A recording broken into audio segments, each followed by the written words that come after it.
नमस्कार बच्चों। आज की वीडियो में हम लोग कक्षा 7 सिविक्स के चौथे अध्याय लड़के और लड़कियों के रूप में बड़ा होना इसके प्रश्नोत्तरों को देखने वाले हैं। चलिए पहला प्रश्न देखते हैं। पहला प्रश्न है, साथ में दिए गए कुछ कथनों पर विचार कीजिए और बताइए कि वे सत्य हैं या असत्य। तो इसमें और कह रहा है कि अपने उत्तर के समर्थन में उदाहरण भी दीजिए। पहला प्रश्न था कि सभी समुदाय और समाजों में लड़कियों और लड़कों की भूमिका के बारे में एक जैसे विचार नहीं पाए जाते। इसका उत्तर लिखेंगे, यह कथन सही है क्योंकि जिन समुदायों में समाजों में पढ़े लिखे लोगों की संख्या काफी कम है या जो समाज रूढ़िवादी परंपरा से जकड़ा हुआ है, उन समाजों में लड़कों और लड़कियों की भूमिकाओं के बारे में एक जैसे विचार नहीं पाए जाते। ख नंबर में है, हमारा समाज बढ़ते हुए लड़कों और लड़कियों में कोई भेदभाव नहीं करता। यह उत्तर सही नहीं है क्योंकि हमारे ग्रामीण या नगरीय समाज में भी लड़के और लड़कियों की परवरिश में भेदभाव किए जाते हैं। भले ही ग्रामीण और नगरीय समाज में भेदभाव करने के अनुपात में अंतर हो।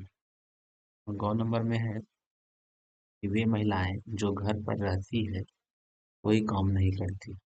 यह कथन सही नहीं है क्योंकि जो महिलाएं घर पर रहती है वे घरेलू कामों को करती है, जैसे खाना बनाना, घर की सफाई करना, बच्चों की देखभाल करना, ये सभी शामिल है उसमें।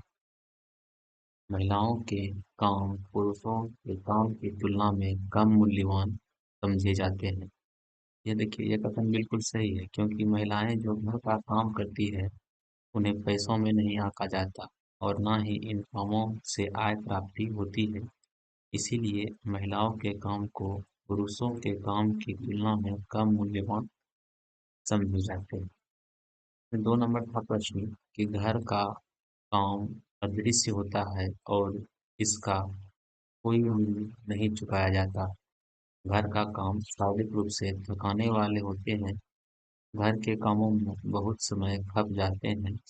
अपने शब्दों में लिखिए कि अदृश्य होने और शारीरिक रूप से थकाने और समय खप जाने जैसे वाक्यांशों से आप क्या समझते हैं? अपने घर की महिलाओं के आधार पर इसका उदाहरण बनाने लिखा। तो सबसे पहले देंगे काम का अदृश्य होना, है ना? कोई काम दिखाई नहीं देता है। इसमें जब काम दिखाई नहीं दे उसी को कहेंगे काम का अदृश्य होना। जैसे बच्चों की देखभाल करना, जब बच्चा काफी छोटा होता है तो उसका निगरानी रखना पड़ता है और निगरानी रखने के कार्य दिखाई नहीं देता। और शारीरिक रूप से थकाने वाला कार्य में आपका हुआ घरेलू कार्यों जैसे घर की सफाई, सामान बनाना आदि कार्यों में अत्यधिक श्रम की आवश्यकता होती है, इसीलिए यह काम शरीर को थकाने वाले होते हैं। फिर है समय खप जाना। तो समय खप जाने से अभिप्राय है कि घर में छोटे छोटे इतने अधिक काम होते हैं जिन्हें करने में दिन का अधिकांश समय व्यतीत हो जाता है। कई बार घरों में नए नए काम बढ़ जाते हैं जिससे मेहमानों के आने से काम का बढ़ना।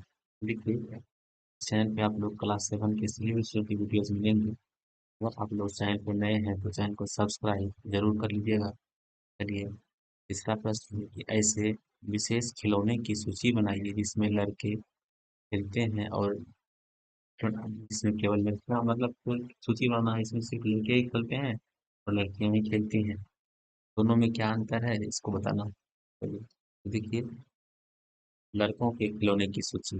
तो मोटर कार, स्पाइडरमैन, बंदूक, video game, cricket, bat ball, गेंद, हवाई जहाज, रेलगाड़ी।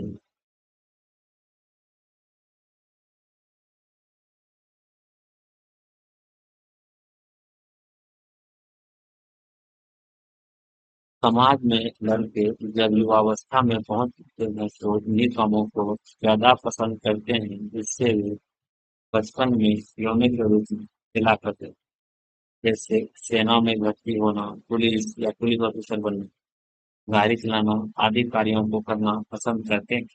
इसके विपरीत लड़कियां युवावस्था में किसी भी कार्य करने के साथ साथ घरेलू जिम्मेदारी अवश्य निभाती है।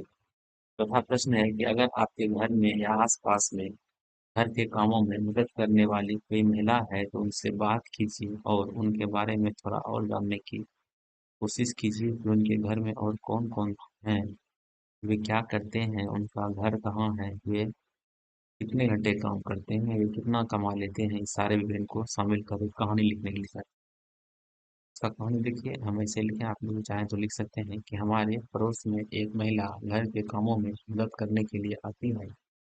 उसका नाम राजेश्वरी है। उसके 5 बच्चे हैं। उसका पति सब्जी बेचने का काम करता है। उसके 5 बच्चे में 3 लड़के और 2 लड़कियां हैं। उनके पति का नाम सोमेश्वर है।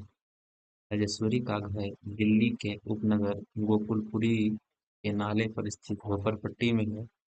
राजेश्वरी प्रतिदिन 16 घंटे काम करती है, जिसमें 8 घंटे अपने घर पर काम करती है और 8 घंटे दूसरे के घरों में काम करती है।